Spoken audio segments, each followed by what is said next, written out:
안녕하세요. 사연 읽어주는 남녀입니다. 오늘도 와주셔서 감사드리며 그럼 오늘의 사연 바로 시작하겠습니다. 안녕하세요. 저는 세상에서 마음으로 키운 딸이 있는 40대 여성입니다. 결혼도 안 한 제가 딸이라고 부르며 함께 살고 있는 건 바로 조카예요. 중학교 때 잠깐 제가 맡아 키운 적이 있고 하나밖에 없는 언니가 남긴 자식이라 애틋한 조카죠. 언니는 아이가 10살 때 갑작스러운 교통사고로 명을 달리했습니다. 처음엔 형부가 키우다가 형부가 지방으로 발령이 나면서 저희 부모님께 맡기게 된 것이었어요. 장인어른 장모님, 죄송합니다. 서정이 잘 부탁드립니다. 미안해 말게. 자네한테는 자식이지만 나한테는 우리 하선이가 남긴 귀한 손주야. 집 맡기고 가는 것처럼 굴지 말게. 자네가 못 키우겠다고 하면 내가 평생 책임질 수도 있어. 정말 면목이 없습니다. 하선이 그렇게 된 것도 다 제 탓 같아서 너무 힘들어요. 그게 어떻게 자네 탓이야. 하늘의 뜻이지. 자네랑 서정이라도 살아남은 게 기적이네. 형부는 자신이 몰던 차 사고로 언니가 죽은 것으로 엄청나게 많은 죄책감을 갖고 있었어요. 형부의 실수는 아니었습니다. 졸음 운전으로 신호위반을 한 덤프트럭이 조수석 쪽을 들이받은 것이었거든요. 형부도 그 사고로 6개월을 병원 신세를 져야 했을 정도로 크게 다쳤고 사고 규모에 비해 조카가 크게 다치지 않은 게 기적이라면 기적이었어요. 그러니 언니의 죽음으로 힘든 게 어떻게 제 가족뿐이었겠어요. 조카도 함께 타고 가던 차에서 엄마만 살아남지 못했으니 충격이 말도 못하게 컸습니다. 다 큰 애가 야뇨증으로 밤마다 이불에 실수하고 말을 더듬는 등 사소한 문제가 생기기도 했거든요.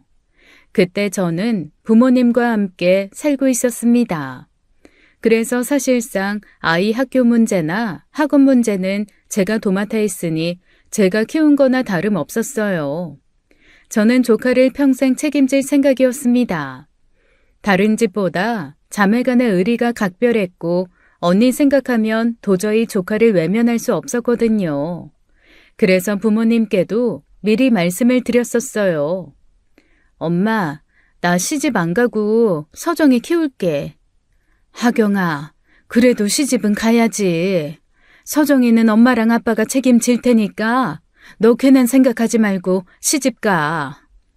어차피 남자도 없고 갈 생각도 없어. 언니 생각하면 어떻게 서정이 두고 시집을 가겠어. 난 못해.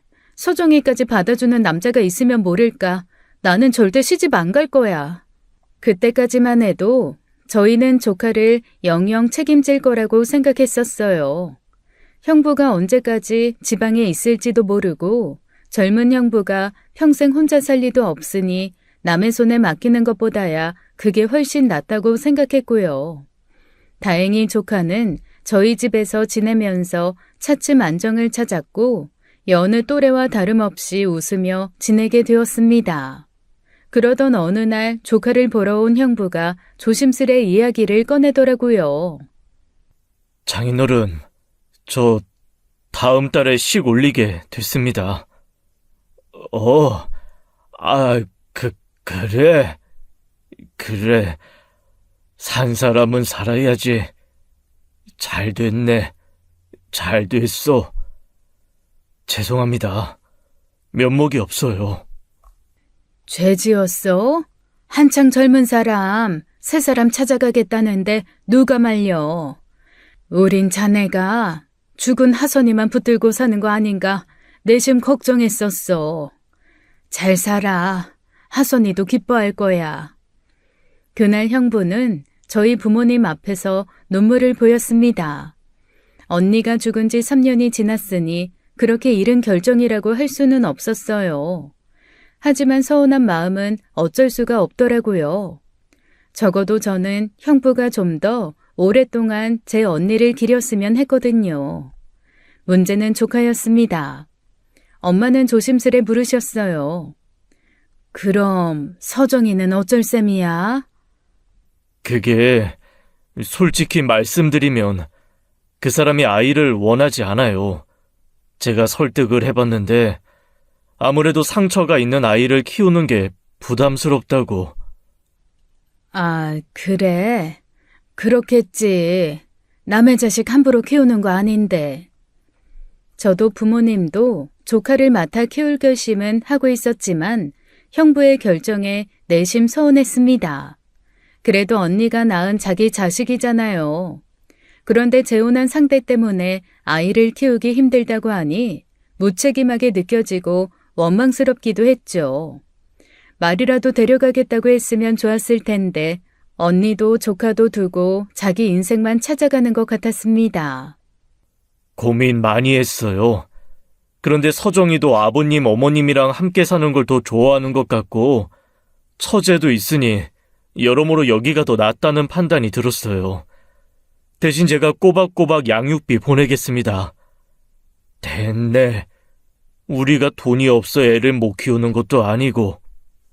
아니야, 아빠. 받을 건 받아야지. 그래야 형부 마음도 편할 거 아니야. 자기 자식인데 맡기고 양육비도 안 보내면 마음이 편치는 않지. 저는 일부러 그렇게 뼈가 있는 말을 했어요. 애를 맡기면 최소한의 도리로 아빠 역할 다 하라는 무언의 경고였습니다. 형부도 눈치를 챘는지 제 눈치를 슬쩍 살폈고 매달 생활비와 학원비를 비롯해 100만 원씩 보내기로 약속했어요. 형부가 돌아간 뒤 저희는 한동안 말이 없었습니다. 그러다 엄마가 후련하다는 듯 그러시더라고요. 아유, 잘 됐어. 언제고 일어날 일이었는데 뭐. 깔끔하게 서정이 우리한테 맡기겠다고 했으니 난 오히려 속이 편해. 그래, 여기서 내내 잘 지내던 애 데려가서 남의 손에 키우게 하는 것보다는 낫지. 그 기분 안 느껴본 사람은 모를 거예요. 그게 당연한 것 같으면서도 형부가 새 인생 살겠다고 떠난 그 순간 제 언니의 존재가 비로소 완전히 사라진 기분이 들어 마음이 아팠습니다. 살면서 그런 기분은 또 처음이었어요. 그러니 형부 결혼으로 달라지는 것도 없었고 저희 집에 살면서 중학교 진학 준비를 하던 어느 날이었죠. 모르는 번호로 제게 연락이 온 거예요. 받아보니 놀랍게도 형부와 재혼하게 될 여자였습니다. 아이 문제로 잠시 만나자는 말에 불안해하며 나섰죠. 이미 형부와 끝난 이야기인데 할 얘기가 뭔가 싶어 갔다가 저는 놀라고 말았어요. 배가 그렇게 나온 건 아니었는데 누가 봐도 임산부 같더라고요. 차림새도 그렇고 은근히 배에 손을 올리는 행동으로 제게 은연중에 그 사실을 알리고 있었습니다. 확실히 하고 싶어서 나왔어요. 서정이 문제예요. 그 이야긴 형부랑 다 끝난 걸로 알고 있는데요. 확실히 하고 말고 할 게 있나요? 눈치챘겠지만 저 임신했어요.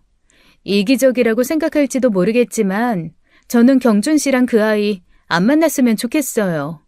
외가에서 키워준다니 제 입장에선 정말 감사한 일이지만 솔직히 만나는 것도 싫어요. 경준 씨가 내 아이한테만 집중해줬으면 좋겠거든요. 처음엔 애 있다는 말도 안 했어요. 애가 생기고 나서야 그런 말을 해서 저도 얼마나 당황스러운지 몰라요. 그 점은 안타깝네요. 근데 친부인 형부랑 아이가 만나지 않는 건 제가 결정할 문제는 아닌 것 같은데요. 그 문제는 형부랑 알아서 해결해야지 저한테 와서 그런 말 한다고 형부가 안 만나겠다고 할까요? 그래서 말씀드리는 거예요.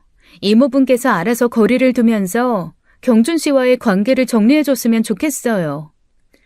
저더러 형부한테 서정이 친자폭이라도 하라고 말하라는 건가요? 그 관계가 껄끄럽고 신경 쓰이면 그쪽이 나서서 해결해요. 전 저 자식 두고 나쁜 사람 되기 싫어서 다른 사람한테 문제 떠넘기지 말고. 솔직히 좀 불쾌하네요. 아이 문제를 부모 모르게 해결하려고 하는 건 좀 아니죠. 좀 불쾌한 정도가 아니라 몹시 기분이 나빴습니다. 자기 자식 귀한 줄 알면 남의 자식 귀한 줄도 알아야죠. 자기 자식 위해서 제 조카한테 아버지 없이 살라고 하는 말이잖아요. 저는 더는 상대할 필요 없다고 생각해 그 자리를 박차고 나와 바로 형부한테 연락했습니다. 형부랑 재혼한다던 그 여자 나한테 연락한 거 알아요? 그 사람이? 그 사람이 왜? 나한테 서정이 문제 해결해달라고 연락 왔어요. 근데 이건 아니죠. 형부 서정이 아빠예요. 그러면 이 문제를 저한테까지 오지 않게 해결해야 하는 거 아니에요? 엄마나 아빠가 만나게 됐으면 어쩔 뻔했어요. 엄마 잃은 애한테 아빠도 영영 없는 듯이 살아라. 그 말인데 그게 얼마나 잔인한 말인지 알죠? 미안해, 처제. 나는 몰랐어. 아무래도 내 핸드폰에서 처제 번호를 보고 연락한 것 같아. 내가 미리 알았으면 절대 못하게 했겠지. 미안해. 됐고, 그럴 거면 언니가 서정이 앞으로 남긴 재산은 미리 넘겨요. 형부 몫이야 내가 알 바 아니고 서정이 앞으로 된 건 제대로 확보해 놔야겠어요. 그건 좀 곤란한데. 그 돈은 아파트로 전세 내준 상황이거든. 그렇다고 당장 팔아서 줄 수는 없잖아. 처제, 하선이가 남긴 돈이 걱정되는 거라면 그럴 필요 없어. 처제 말대로 난 서정이 아빠야. 내가 설마 내 딸 재산까지 허투루 쓸 거라고 생각해? 안 그래도 같이 살지 못해 미안한 마음인데, 그건 내가 잘 관리해서 서정이 대학 가면 바로 넘겨줄 테니까 염려 마라. 조카 몫의 재산을 달라는 말은 홧김의 한 말이었어요. 아빠 노릇할 거 아니면 그 재산권도 행사하지 말라는 경고였고요. 형부는 정말 미안하다고 다시는 이런 일이 없을 거라며 전화를 끊었죠. 그런데 다음 날 그 여자가 또 연락을 한 겁니다. 저는 사과를 하기 위한 건가 했어요. 그런데 그 여자가 꺼낸 말은 뜻밖이었습니다. 어제는 내가 너무 경솔했어요. 내 아이만 생각해서 서정이한테 미안하다고 생각해요. 됐으니까 서정이 문제로 다시는 연락하지 마세요. 아니요. 저 서정이 데려가겠다고 연락드린 거예요. 네? 생각해보니까 서정이한테도 아빠가 있는데 내 욕심에 아빠 없이 살라는 말을 당연하게 한 것 같더라고요. 우리 애한테도 서정이 같은 언니 있으면 좋을 것 같고요. 제가 생각이 짧았어요. 서정이 보내면 제가 잘 키워볼게요. 그건 예상치 못한 말이었습니다. 하지만 저는 거기다 대고 그러라고 할 수가 없었어요.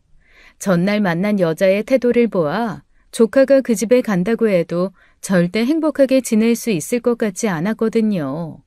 그래서 여자한테 딱 잘라 거절했습니다. 못 들은 걸로 할게요. 서정이 행복하게 키워줄 건 아닌 것 같은데 피차 귀찮고 신경 쓰이는 일은 하지 않기로 해요. 애아빠한테 양육비로 매달 100만 원씩 받아가겠다고 했다면서요. 솔직히 100만 원은 너무하잖아요. 그럴 바에야 내가 키우고 말지. 그 사람 월급이 얼마나 된다고 100만 원씩이나 가져가요? 결국 돈 얘기였어요? 걱정하지 말아요. 우리 언니가 그냥 애나 키우며 산 사람인 줄 알아요?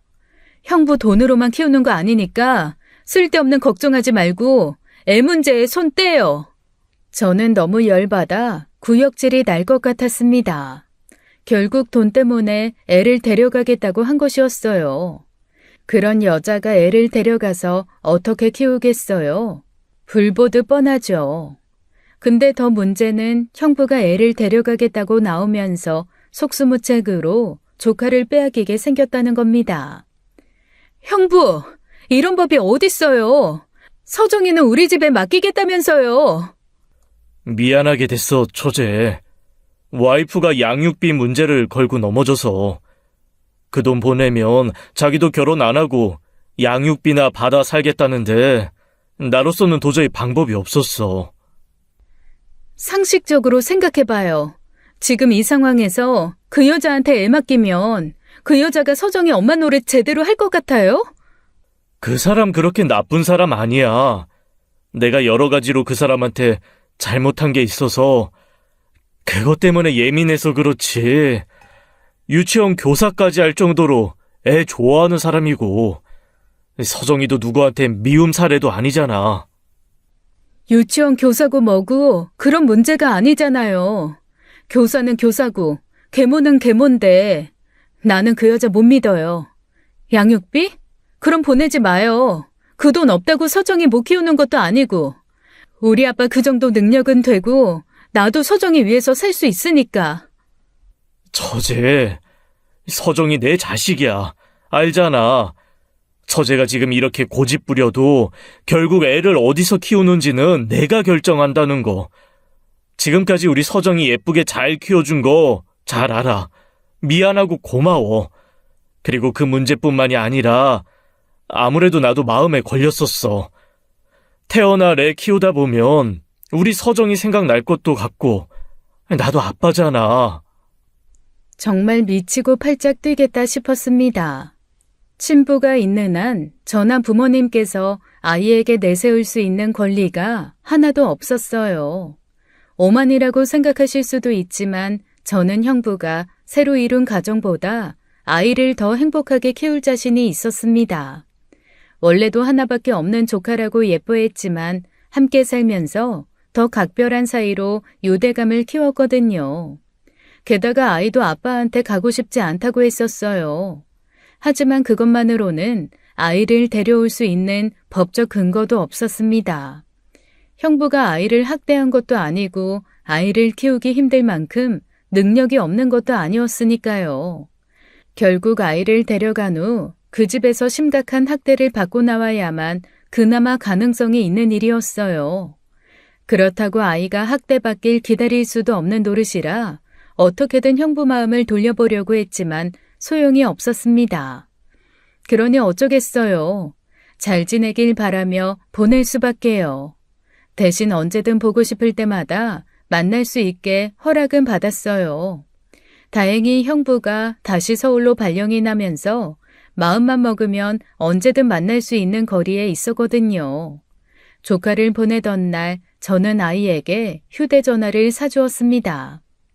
서정아, 이모나 할머니, 할아버지한테 연락하고 싶으면 언제든지 연락해. 이모랑 할머니, 할아버지는 무슨 일이 있어도 우리 서정이 편이야. 알지? 이모. 근데 나 진짜 안 가면 안 돼? 미안해. 아빠가 서정이랑 함께 살고 싶어 해서 이모도 어쩔 수가 없어. 나중에 서정이 크면 아빠 의견이 중요하지 않을 때가 되면 그때 같이 지내자. 알았지? 꼭이야. 약속해. 응, 약속. 대학 가면 우리 다 같이 살자. 그리고 서정아, 혹시라도 말이야. 응? 아니야. 무슨 일 있으면 이모한테 연락해. 혹시 새엄마가 구박하거든 절대 참지 말고 연락하란 그 말은 끝내 하지 못했습니다. 제 조바심에 새엄마가 될 사람에 관한 이야기를 안 좋게 하는 건 아이한테도 안 좋다고 생각했거든요. 제발 그런 일이 없길 바라는 수밖에요. 그 뒤 저는 못해도 2주에 한 번은 아이를 만나려고 했습니다. 다행히도 아이는 그 집에서 큰 문제 없이 잘 적응하는 것 같았어요. 일부러 이것저것 꼬치꼬치 캐물었는데 특별히 구박하는 것 같지도 않았죠. 다만 새엄마란 말이 안 나와 어떻게 불러야 할지 모르겠다는 고민은 하더라고요. 그거야 어쩔 수 없는 일이니 저도 이해는 했습니다. 어떻게 바로 엄마 소리가 나오겠어요. 내키지 않으면 천천히 해도 좋으니까 힘들면 그 문제는 아빠랑 상의해보라고도 했어요. 용돈은 제대로 받냐는 말에 조금 머뭇거리길래 저는 애한테 카드를 줬습니다. 혹시 필요한 게 있거든 새엄마 눈치 보지 말고 사고 친구들이랑도 재밌게 놀라고요. 좋다고 웃으며 가져가는 아이를 보면서 얼마나 마음이 짠했는지 몰라요. 애 보낸 조바심에 그 여자 카톡 프로필도 유심히 살폈습니다. 신혼생활이 즐거운지 프로필 사진도 자주 바뀌더라고요. 그런데 명품 가방에 명품 주얼리에 늘 백화점에 있는 카페를 배경으로 찍은 사진, 사치가 있어 보였습니다. 게다가 형부 벌이를 뻔히 알고 있던 저로서는 좀 의아하기도 했어요. 유치원 교사라고 했으니 대단한 벌이가 있었던 건 아닐 텐데 어디서 돈이 나서 저렇게 돈을 쓰고 다니나 했죠. 가방이 대체 몇 개야? 돈이 어디서 나서 저러지? 왜? 너 또 그 여자 사진 보고 있는 거야? 보지 말라니까. 괜히 신경 쓰여서 그러잖아. 형부도 애 어떻게 지내는지 제대로 말도 안 해주고. 서정이는 잘 지낸다고 하는데 그거야 애가 하는 말이니 100% 믿기도 어렵고. 그 여자 사진이라도 보면 단서라도 있을까 싶어서 그런 거지. 봐서 뭐해. 마음만 속상하지. 근데 형부도 참 웃겨. 언니 살아있을 땐 언니 돈으로 가방 사는 것도 별로 안 좋아했잖아. 근데 지금 벌써 가방 몇 개나 바뀌었게? 아니면 가짠가? 아유, 그만 좀 봐. 진짜면 어떻고 가짜면 어때? 남인데.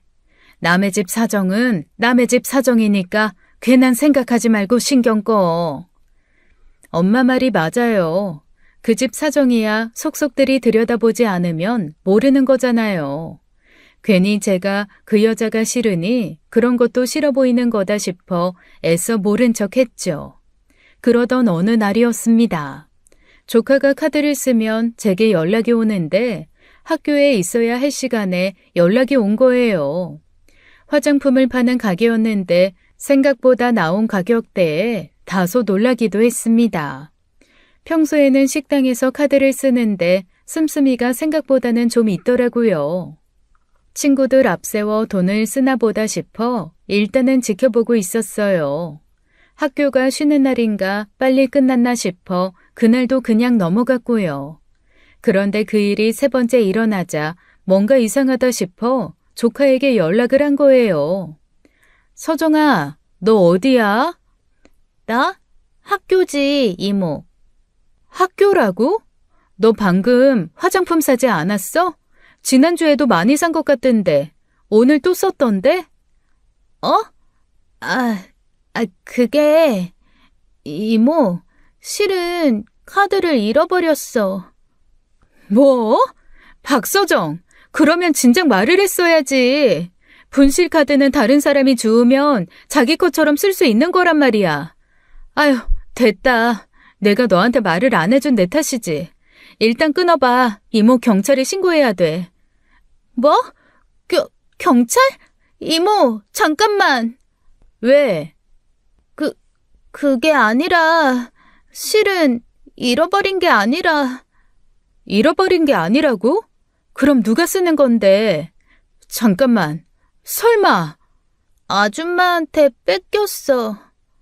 정말 기가 막히고 코가 막힐 일이었죠. 그 여자는 조카가 외가에 갔다 올 때마다 소지품 검사를 했답니다. 뭘 가져왔나 보고 갖은 이유를 대며 자기가 가져갔대요.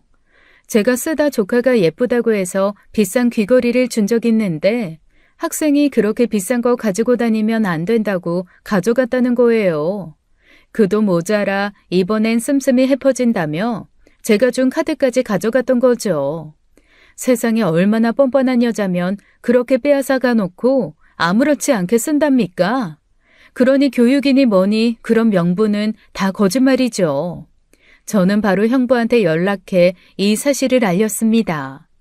형부 와이프가 내가 서정이한테 준 카드 빼앗아서 쓰는 거 알고 있었어요? 뭐?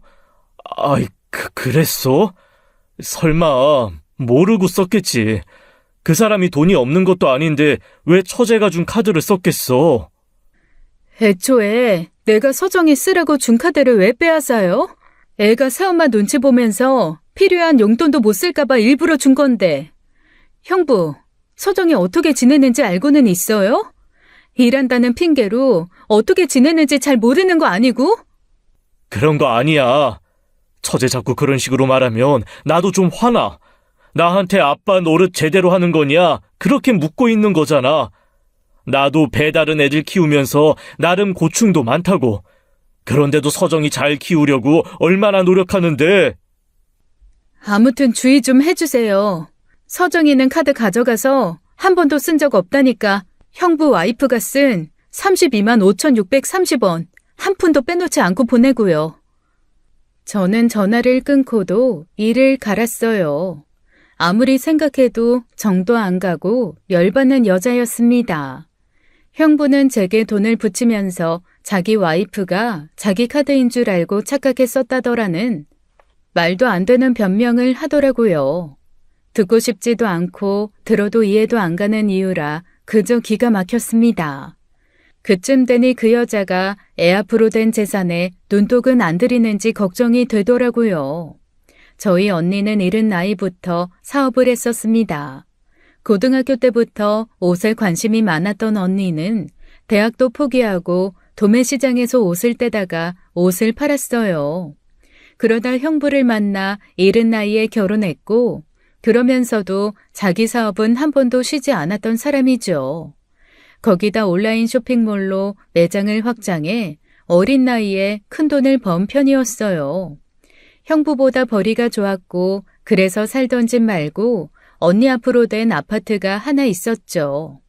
언니가 죽고 재산 문제를 물었을 때 형부는 본인은 언니 재산에 관심도 없다고 했었습니다. 조카 몫은 그대로 두고 나중에 대학 다닐 때 쓰라고 집을 그대로 넘겨주겠다고 했었어요. 하지만 사람이 욕심이 있을 텐데 어떻게 그렇게만 되겠어요. 부모님은 남편으로서 챙길 건 챙기고 대신 조카 몫은 쓰지 말고 꼭 물려달라 당부했었죠. 그래서 형부한테 다시 한번 그 사실을 상기시켰습니다. 형부, 6년이에요. 서정이 성인 될 때까지. 언니가 힘들게 번 돈 딸한테 제대로 갈 수 있게 신경 써주세요. 알았다니까. 아, 진짜. 처제, 그럴 때마다 나 자괴감 들어, 진짜. 내가 서정이 위해서 더 좋은 집 대출까지 얹어서 사둔 거야. 전세 줬고 나중에 성인 되면 서정이 보고 그 집 들어가서 살라고 할 거니까 걱정 마. 형부 말을 그렇게 철석같이 믿은 건 아니었지만 형부가 그렇게 새까만 속내를 가지고 있는지는 그땐 몰랐습니다. 그렇게 몇 개월이 흘렀을 거예요. 어느 늦은 밤 형부로부터 연락이 왔습니다. 처제, 자? 아니요. 갑자기 무슨 일이에요? 서정이한테 무슨 일 있어요? 아, 그게 아니라 처제 혹시 지금 좀 나와줄 수 있어? 지금요? 지금 10시가 다 돼가는데 왜요? 집사람이랑 싸우고 잠깐 나왔거든. 괜찮으면 내 이야기 좀 들어줄래? 아이, 근데 형부 너무 늦었잖아요. 저 내일 출근도 해야 하는데. 그러지 말고 내일 어때요? 서정이 문제 때문에 그래. 내가 큰 소리 떵떵 치고 데려가서 이런 말을 하고 싶진 않았는데. 그렇게 이야기하는데 제가 어떻게 못 나간다고 하겠어요. 그 여자랑 조카 사이에 무슨 문제가 생겼구나 지레 겁을 먹고 나간 거죠. 24시간 운영하는 카페나 갈 생각이었는데 형부는 술 한잔 하자며 저를 어느 바로 데려갔습니다. 솔직히 술 마실 생각은 전혀 없었는데 형부 얼굴이 너무 상해서 거절하지 못했어요. 무슨 일인데 그래요? 그 여자가 서정이 못 키우겠대요? 그러면 내가 키운다니까요. 서정이 클수록 서정이 얼굴에 언니 보인다고 엄마 아빠도 얼마나 서정이 보고 싶어 하는데. 이럴 줄 알았으면 처음부터 안 데리고 올 거 싶어. 괜히 내 욕심에 그 사람도 힘들고 애도 힘들어하는 것 같고. 형부, 그러니까 다시 생각해봐요. 나 지금 당장이라도 가서 서정이 데려올 수 있어요. 근데 무서워서 그래. 지금 이 정도 갈등도 하나 해결 못해서 서정이를 장인어른한테 보내면 나중에 서정이가 커서 나 같은 무능력한 아빠도 아빠라고 보고 싶어 할까? 형부는 눈물까지 보이며 괴로워했습니다. 아무래도 사춘기에 들어선 조카와 그 여자 사이의 갈등을 해결하는 게 힘들어 보였어요. 어느 부부든 살다 보면 갈등이 없을 수야 없겠지만 형부는 진심으로 재혼을 후회하는 것 같았습니다. 제가 그 여자한테 편견을 갖고 있어서 그런지 그럴 만도 하다 싶었어요. 지아만 아니었어도 재혼하는 게 아니었는데, 지아만 아니었어도 연애만 했을 거야. 그런데 갑자기 지아가 생기는 바람에. 이미 일어난 일 뒤늦게 후회하면 어떡해요. 어쨌든 지금 형부는 두 아이 아빠인데 책임감 있게 행동해야죠. 그래, 그래야지. 그날 형부는 술을 꽤 마셨습니다. 몸을 가눌 수 없을 정도로 마셔서 저도 난처하더라고요. 자정이 넘은 시간까지 붙잡혀 있었고 일을 어쩌나 하다가 택시 태워 보낸 후 그 여자한테 문자 하나 보내놨어요. 왜 만났는지는 형부한테 물어보고 술에 많이 취해 택시 태워 보냈다고요. 그 여자한테 답장은 없었습니다. 그 뒤로 그런 일이 몇 번 있었어요.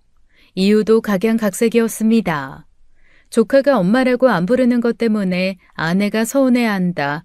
둘째랑 안 닮아서 남들이 자매로 생각 안 하는 것 같다. 자기랑 친모랑 비교하는 것 같다 등등 그 여자 불만은 정말 많았죠. 그러다 이건 좀 아니다 싶었던 일이 생긴 거예요. 그날은 조카 학원 문제로 다퉜다는데 그런 일이 여러 번 반복되니 저도 좀 지치더라고요.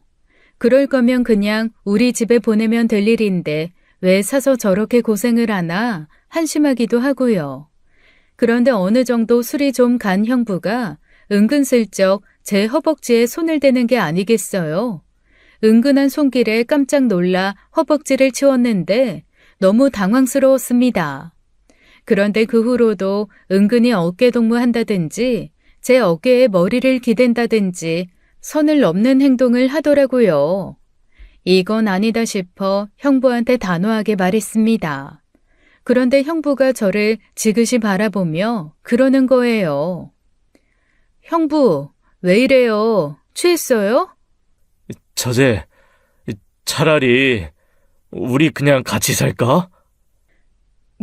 뭐라고요? 형부, 지금 무슨 말 하는 거예요? 아, 처제가 우리 지아까지 책임지겠다고 하면 나 그 사람이랑 헤어지고 서정이 데리고 나올게. 형부, 지금 취했어요. 취해서 지금 제정신 아니라고요. 내가 왜 형부랑 살아요? 서정이만 보내라고요. 내 언니 딸. 왜 이래? 밤마다 이렇게 나와서 이야기 들어주는 거 결국 처제도 나한테 마음 있어 그런 거 아니야? 나도 알아. 형부 처제 관계. 남들 앞에서 떳떳하고 당당하지 못한 거. 그럼 아무도 모르는 곳으로 가면 되잖아. 나 자꾸 처제 볼 때마다 하선이 생각이 나. 그러면서 슬쩍 제 손을 움켜쥐는데 그 순간 온몸에 소름이 끼치더군요. 저는 그 자리를 박차고 나와버렸습니다. 형부는 기억을 못하는 건지 다음날 따로 연락도 없더라고요. 아니면 기억이 나서 쪽팔려서 못하는 것일 수도 있죠. 대체 무슨 생각으로 그런 말을 한지 모르겠지만 앞으로 형부랑 따로 만나긴 글렀다 싶었습니다. 그렇게 며칠을 보낸 후 갑작스럽게 그 여자 연락을 받게 된 거예요. 형부와 그런 일이 있다 보니 제가 잘못한 것도 아닌데 이상하게 마음이 꺼림칙하더라고요. 전화로 할 이야기가 아니니 만나자는 말에 나간 저는 그제야 당했구나 싶었습니다. 일단 이거 먼저 보고 말씀하시죠. 이게 뭔데요? 저는 여자가 건네준 노란 서류 봉투를 열어보았습니다. 그 안에는 제가 상상치도 못한 것들이 들어있었어요. 바로 형부와 제가 만나는 사진과 형부와 제 통화 기록들이었죠. 이게 뭐죠? 보면 몰라요? 그쪽이 내 남편이랑 수상한 만남을 한 증거죠. 수상한 만남이라니 그게 무슨 말이에요? 이건 형부가 고민이 있다고 해서 만나서 들어준 것 뿐이라고요. 이게 그냥 만나서 고민 들어준 모습처럼 보여요? 저는 그 여자 말에 말문이 막히고 말았습니다. 그 여자가 콕 집어 보여준 순간을 포착한 사진들은 남들에게 오해 사기 쉬운 사진들이었거든요. 형부가 제 어깨에 손을 얹고 있다거나 제 손을 잡고 있는 사진들이었어요. 저로서는 너무 억울했어요. 제가 잡은 것도 아니고 제가 기대게 한 것도 아니며 그마저도 제가 금방 피해 찰나에 불과한데 사진을 그렇게 찍어 놓으니 진짜 제가 형부랑 몰래 무슨 짓이라도 한 것 같더라고요. 본론부터 꺼낼게요. 앞으로 내 남편은 물론이고 서정이랑 만나는 일도 없었으면 좋겠어요. 그게 무슨 말이에요? 사진은 진짜 오해고 그쪽이 생각하는 이상한 일 절대 없었어요. 그리고 형부는 그렇다 치고 서정이는 왜요? 서정이 내 조카예요. 당신이 뭔데 만나라 말아예요? 당신 조카기도 하지만 지금은 대외적으로 내 딸이죠. 그쪽이 자꾸 조카 핑계대며 내 남편 만나는 것도 싫어요. 형부는 안 만나요. 됐죠? 나도 내키진 않지만 앞으로 서정이 문제 있으면 그쪽이랑 연락하면 되고요. 아니요. 서정이 문제는 어디까지나 부모인 우리가 알아서 할 일이에요. 이모인 그쪽이 나설 문제가 아니라고요. 나 지금 부탁하러 온 거 아니고 경고하러 온 거예요. 이 사진 그쪽 회사에 알려지는 거 원하는 거 아니죠? 지금 나 협박해요? 그럴 작정은 아니었는데 그렇게 이해하면 저도 좋고요. 정말 치가 떨리게 분노가 일더라고요. 하지만 그때 전 너무 당황해서 아무것도 아닌 사진 몇 장에 어떤 반격도 할 수가 없었습니다. 대체 이렇게까지 하는 이유가 뭐예요? 솔직히 알잖아요. 내가 형부랑 오해할 만한 사이가 아니라는 거. 뭘 알아요? 혹시 모르죠? 둘이 애를 앞세워 어떤 관계로 지내고 있는지는. 우리가 진짜 가족이 되려면 관계를 확실히 정리하는 게 좋을 것 같아서 그래요. 서정이 우리 집에 온 지 좀 됐는데도 여전히 겉돌아요. 그게 어디 나 때문이겠어요? 자꾸 외가가 나서서 겉돌게 하니까 그렇지. 진짜 서정이를 위한 일이 뭔지 잘 생각해봐요. 애가 온전한 가정에서 살 수 있게 해주는 게 진짜 서정이 생각하는 이모 마음 아닐까요? 그 여자 말이 틀린 건 아니었습니다. 그러니 제가 아무 말도 못했겠죠. 결국 그렇게 집으로 돌아왔는데 아무리 생각해도 이상하더라고요. 형부와 함께 찍힌 사진들은 형부나 그 여자가 작정하고 짠 것 같았거든요. 조카를 만나게 하지 못할 생각이었다면 조카의 안정된 생활을 위해서라면 굳이 그렇게까지 할 필요가 있었을까요? 저는 아무리 생각해도 형부가 그렇게 치졸한 방법까지 써야 할 이유를 알 수가 없었습니다. 그래서 저는 고민 끝에 조카에게 연락했어요. 서정아, 혹시 집에 무슨 일 있어? 아니, 아무 일도 없는데. 그래? 그럼 다행이고. 아줌마랑은 잘 지내? 잘 지내고 말고가 어딨어. 새엄마의 의붓딸이 그렇지 뭐. 서정아, 지금이라도 그 집에서 사는 게 힘들면 이모가 어떻게든. 이모는 결혼 안 해? 어? 이모 지금 나이 적은 거 아니잖아. 근데 왜 결혼 안 해? 설마 그거 나 때문이야? 어? 무슨 말도 안 되는 소리야.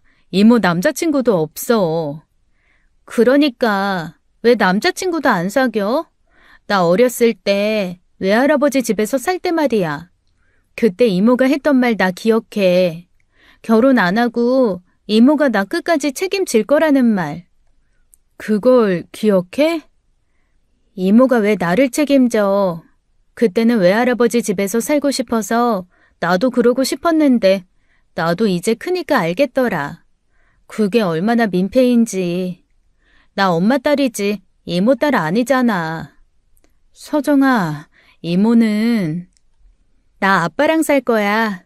아줌마가 싫어도 뭐 어쩌겠어. 아빠가 거기 있는데 딸이 아빠랑 살아야지. 언제 그렇게 의젓하게 커버렸는지 모르겠더라고요. 마냥 애 같더니 중학생이 되면서 몸도 마음도 몰라보게 자란 것이죠. 저는 조카의 생각을 존중해 주기로 한 겁니다. 조카는 똑똑한 아이였어요. 어쩌면 그 여자 말대로 제 조카의 안정적인 삶에 방해가 되고 있는 걸지도 모른다는 생각도 들었죠. 무슨 일이 있으면 언제든 연락해달라 그 말을 마지막으로 저는 당분간은 조카와 거리를 두기로 결정했어요. 다만 그 말은 꼭 해주고 싶었어요. 서정아, 엄마가 네 앞으로 남긴 돈 있는 거 알지? 이모가 알기론 5억가량 되는 걸로 알고 있어. 그건 아빠도 건들 수 없는 네 돈이야. 지금은 아파트에 묶여있는 돈이라고 하지만 너 성인 되면 아빠가 너 주기로 약속했으니까 잊지 말고 받아야 해. 알았지? 아이에게 할 말은 아니지만 혹시 만나지 못하게 될지도 모르니 한 말이죠. 어쩌면 그때 이별을 예견했는지도 몰라요. 부모님께도 조카 문제에 대해 이야기를 해두었습니다. 엄마는 눈물까지 보이며 서운해했지만 아이의 미래를 위해서라고 하니 어쩔 수 없다 단념하셨어요. 그렇게 하면서도 뭐가 아이를 위한 건지 알기는 힘들었지만요. 그 뒤로 따로 조카를 만난 적은 없습니다. 다만 성인이 되면 형부나 그 여자 눈치 보지 않고 만나겠다고 벼르고 있었어요. 그 사이 저는 생각지도 못하게 인생의 반려자를 만나 뒤늦은 결혼을 하게 되었죠. 그 사람에게도 조카 이야기를 미리 해두었어요. 언니가 먼저 죽고 형부에게 보낸 조카를 언제고 데려와 함께 살 수도 있다는 건 양해해달라고요. 고맙게도 남편은 어린애도 아니고 다 큰애랑 같이 지내는 게 뭐가 어려운 일이겠냐고 이해해 주었죠. 그렇게 저는 조카가 성인이 되기만을 손꼽아 기다렸습니다. 드디어 성인이 되어 대학 입학을 앞둔 어느 날이었어요. 조카에게 연락이 온 거예요. 이모, 나 부탁이 있는데. 서정아, 무슨 일인데? 말해. 아빠한테 말하지 말고 나 대학 등록금 좀 내주면 안 될까? 내가 나중에 꼭 갚을게. 대학 등록금? 너 아직도 등록금 안 낸 거야? 아니 왜? 아빠는 뭐하고? 실은 아빠 사정이 좀 어려워서 이번에 대학 등록금이 좀 어렵대. 무슨 말도 안 되는 소리야. 신경질이 확 나더라고요. 아무리 사정이 어렵다고 애 대학을 못 보내다뇨. 절대 그럴 일 없게 남긴 게 언니 돈인데요. 설마 그 돈까지 잃었나 싶어 심장이 철렁하더라고요. 이모가 말했잖아. 엄마가 네 앞으로 남긴 돈이 있다고. 대학 등록금은 이모가 해줄 테니까 넌 그거 달라고 해. 안 잊었어. 근데 그거 지금 당장 팔기 힘들어서 못 준대. 진짜 무슨 말도 안 되는 소리를 하는 거야. 이모, 한 번만 도와줘. 아빠가 이모한테 연락한 거 알면 아빠도 아줌마도 엄청 화낼 거야.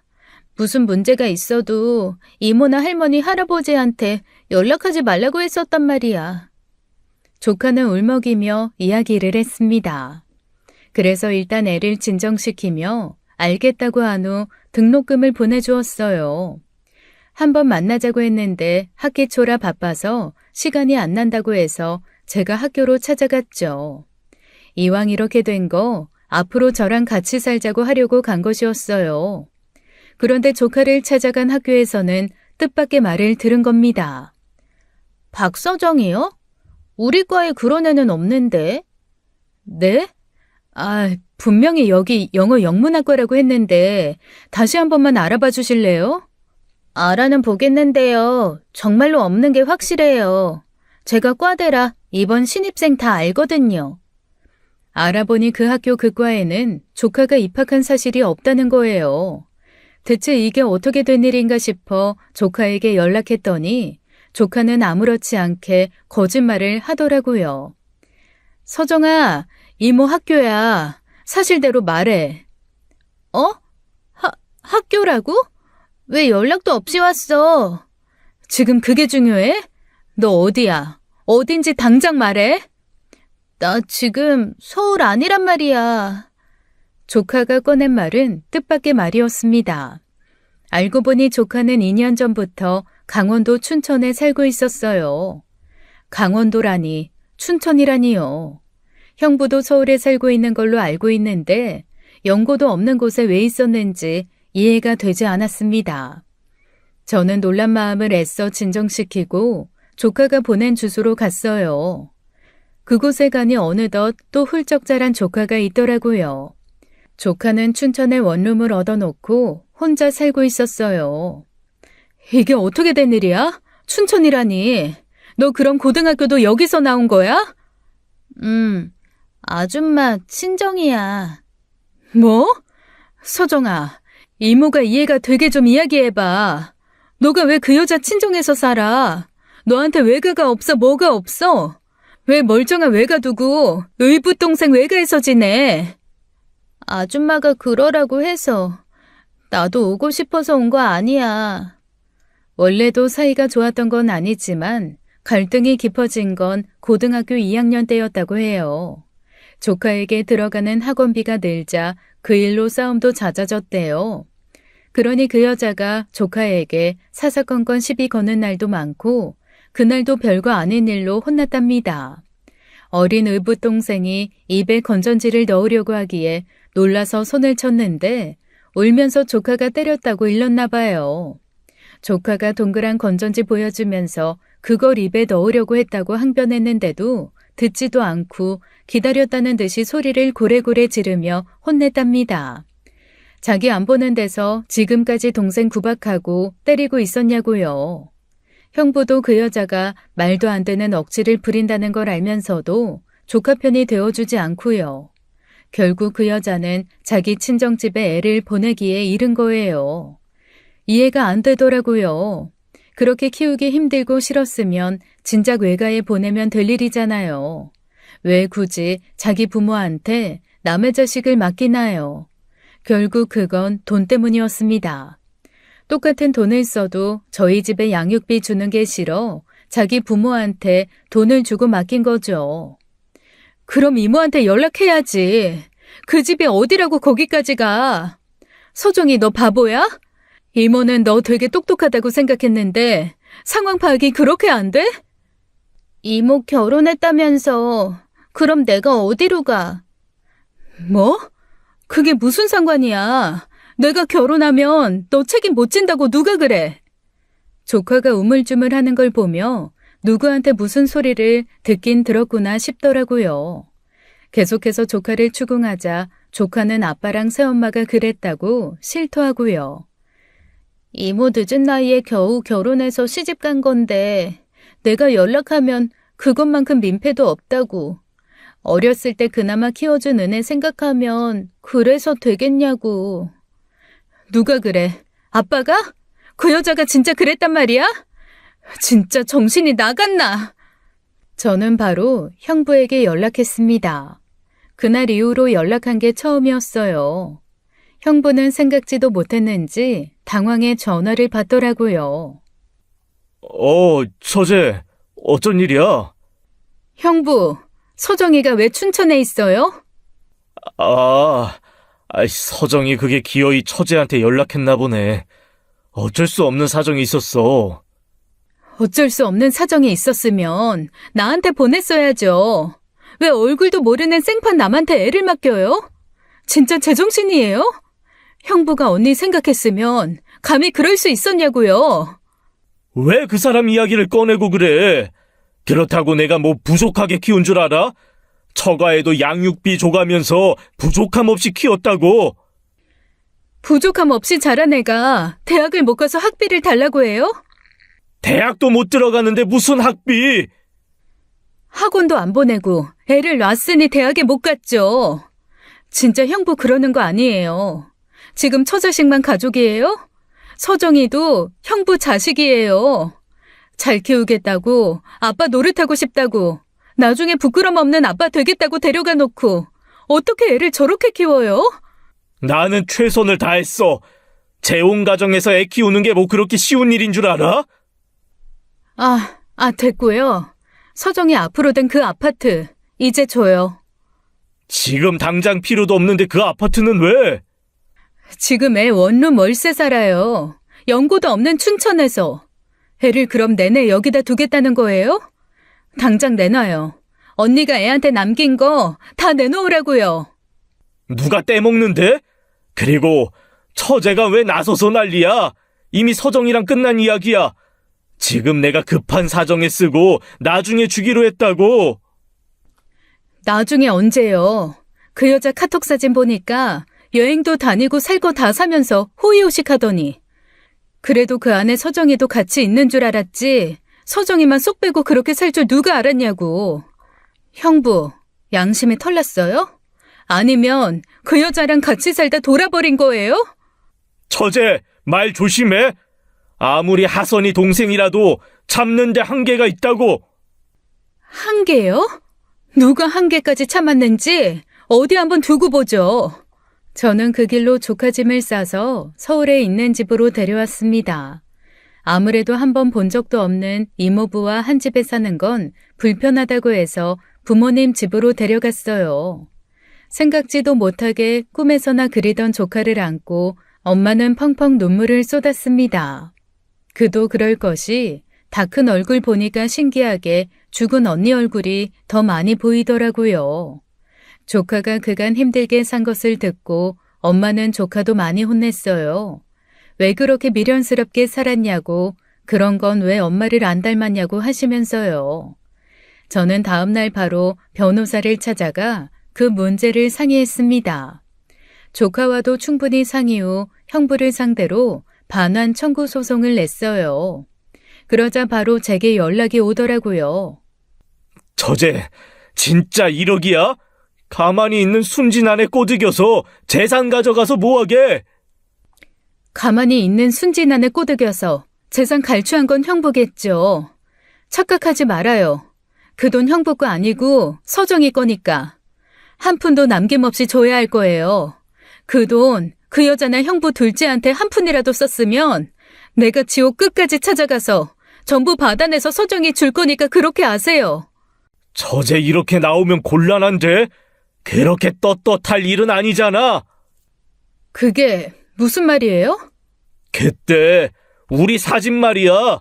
형부가 그 사진 이야기를 꺼내는 순간 심증으로만 의심하고 있던 저는 확신했습니다. 역시 그 일은 형부와 그 여자가 작정하고 짠 일이라는 것을요. 하지만 당황해 속수무책으로 당했던 그때의 저와는 달랐어요. 저는 코웃음을 치며 형부에게 그랬습니다. 뭐 어쩌라고요? 그 말 같자는 사진 풀어지면 뭐 나만 안 좋을 것 같아요? 어디 그 여자 귀한 둘째 딸 어린이집에도 소문 내보자고요. 죽은 아내 동생이랑 바람난 애비 있단 소리 듣고 싶으면 얼마든지 해보세요. 내가 뭐 무서울 게 있을까 봐요? 왜 이렇게 일을 복잡하게 만들어? 내가 안 주겠다고 하는 것도 아닌데. 처제, 서정이가 그렇게 안쓰러우면 처제가 서정이를 좀 데리고 있어. 내가 서정이 결혼할 때쯤 되면. 당장 안 돌려주면 그 여자가 썼다고 생각하고 횡령으로 형사 고소까지 할 거니까 그렇게 알아요. 나 지금 눈에 뵈는 거 없거든요.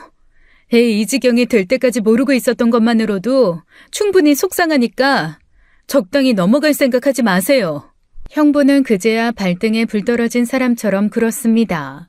조카에게 연락해 고소 취하하라는 둥, 키운 은혜를 이딴 식으로 갚냐는 둥, 부끄럽지 않은 아버지가 되겠다고 하던 말은 온데간데 없는 행동이었죠.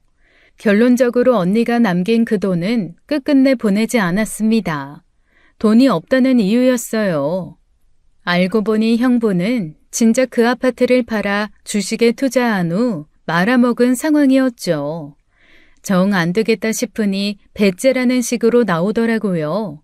조카도 아빠와 그 여자 성화에 마음이 약해졌는지 그냥 포기하고 싶다고 하더라고요. 하지만 저는 도저히 납득할 수 없었습니다. 마음 단단히 먹어 서정아. 너 엄마가 얼마나 열심히 산 줄 모르지? 네 엄마 꿈이 뭐였는지 알아? 서정이 너가 마음껏 꿈꾸게 하는 부모가 되고 싶은 게 네 엄마 꿈이었어. 외할아버지 집이 엄마 어렸을 때 너무 힘들어서 엄마 하고 싶었던 발레 못하고 컸는데 그게 그렇게 한이 됐다고. 서정이 너는 하고 싶은 공부는 꼭 시킬 수 있는 엄마 될 거라고. 너 가지고도 하루도 안 쉬고 일했던 게 엄마야. 근데 그걸 다 포기하자고? 돈이 없긴 왜 없어. 지금 살고 있는 집은 그 여자가 가진 온갖 사치품들은 재산 잃고 빈털터리로 시작해야 할 사람은 너가 아니라 그 사람들이야. 그러니까 포기하지 마. 이모는 너가 포기하지 않겠다면 절대 포기 안 해. 저는 약해진 조카 마음을 붙들어 휴대전화 번호도 바꾸게 한 뒤 고소를 진행했습니다. 형부는 갖은 변명과 사정만 앞세워 호소하더라고요. 친부라는 사람이 양육비를 거론하며 그 돈이 양육비로 쓰였다는 말도 안 되는 이야기를 하고요. 하지만 그 양육비라는 게 어떻게 쓰인 건지 입증은 하나도 못하는 겁니다. 학원도 제대로 안 보내고 18부터는 의붓엄마 친정에 보내놨죠. 저는 포기하지 않는 형부에게 아동학대로 추가 고소를 했습니다. 어쨌거나 양육비도 보내고 보호자도 있었던 셈이라 승소할 가능성이 낮긴 했어요. 하지만 저는 뭐라도 해보고 싶었습니다. 할 수 있는 건 전부 걸어서 힘들게 산 조카 기분을 단 한순간이라도 느껴봤으면 싶었어요. 그렇게 해야만 하늘에 있는 언니가 덜 슬플 것 같았거든요. 결국 법은 조카의 손을 들어주었습니다. 형부가 조카에게 그러더군요. 이렇게까지 할 필요 없잖아. 나 네 아빠야, 서정아. 조카는 형부 눈치를 보다가 딱 한마디만 했습니다. 아빠, 나도 아빠 딸이었어. 그 한마디에 얼마나 많은 마음이 담겨 있었는지 형부가 알지는 모르겠습니다. 돈 욕심에 전처자식을 데려가 방임해 놓고 자기들끼리만 행복한 삶을 살았으면서 어떻게 그런 말을 하나요? 법원에서는 강제 집행이 들어갔고 형부 앞으로 된 재산은 압류되었습니다. 그러자 그 여자는 형부를 상대로 이혼 소송을 했고 형부도 그 여자를 상대로 소송했어요. 이혼 소송이 아니라 언니 재산 횡령으로도 했다더라고요. 그 둘 사이에 개싸움이 시작된 것이었죠. 형부가 재산을 처분해주긴 했지만 언니가 남긴 돈을 전부 받은 것은 아니었습니다.